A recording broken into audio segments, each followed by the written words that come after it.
TTADC নির্বাচন ঘিরে রাইমা ভ্যালিতে রাজনৈতিক নাটক, মধুকুমারের দলবদলে চাঞ্চল্য। টিটিএডিসি নির্বাচন প্রায় আসন্ন, যে কোনো সময় নির্বাচন কমিশন নির্বাচনের দিন তারিখ ঘোষণা করতে পারে। এই পরিস্থিতিতে শাসক ও বিরোধী সব দলের নেতানেত্রীরাই সত্য মিথ্যা আশ্বাস নিয়ে মাঠে নেমেছেন। কেউই 1 ইঞ্চি জমি ছাড়তে নারাজ। এরই মধ্যে রাজ্য জুড়ে শুরু হয়েছে দলবদলের রাজনীতি। তবে ধলাই জেলার ৪৪ নম্বর রাইমা ভ্যালি বিধানসভা কেন্দ্রে চলছে একেবারে ভিন্ন ধরনের রাজনৈতিক খেলা, যা দেখে ইতিমধ্যেই হতাশ সাধারণ মানুষ।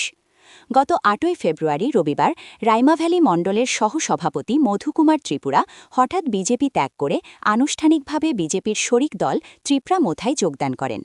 যোগদানের সময় তিনি অভিযোগ করেন, দীর্ঘদিন বিজেপি করেও তিনি কোনো সুযোগ সুবিধা পাননি, অথচ দলের একাংশ নেতানেত্রী কোটি টাকার মালিক হয়ে উঠেছেন। এই যোগদান ত্রিপুরামোথা দলের জন্য সোনাই সোহাগা এবং বিজেপির জন্য চিন্তার কারণ বলেই রাজনৈতিক মহলে মনে করা হচ্ছিল। কিন্তু নাটকীয় মোড় আসে পরদিনই। সোমবার সকালে মধুকুমারকে নিয়ে মণ্ডল অফিসে সাংবাদিক সম্মেলন করে বিজেপি। সেখানে মধুকুমার দাবি করেন, যোগদানের ২৪ ঘণ্টা পার না হতেই তিনি বুঝে গেছেন যে ত্রিপুরামোথা দলে তিনি থাকতে পারবেন না, তাই তিনি পুনরায় বিজেপিতে ফিরে আসেন। এই পর্যন্ত ঘটনাটি সীমাবদ্ধ থাকলে হয়তো মানুষের কাছে শাসক দলের অবস্থান কিছুটা পরিষ্কার হতো। তবে স্বাভাবিকভাবেই এতে ক্ষুব্ধ হয় ত্রিপুরামোথা নেতৃত্ব।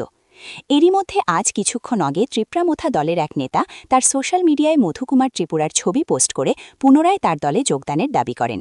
এই পোস্ট ঘিরে আবারও নতুন করে জল্পনা শুরু হয়েছে রাজনৈতিক মহলে।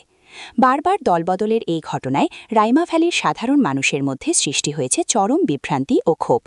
নির্বাচন যত এগিয়ে আসছে ততই এমন রাজনৈতিক নাটক বাড়বে বলেই মনে করছেন রাজনৈতিক বিশ্লেষকরা।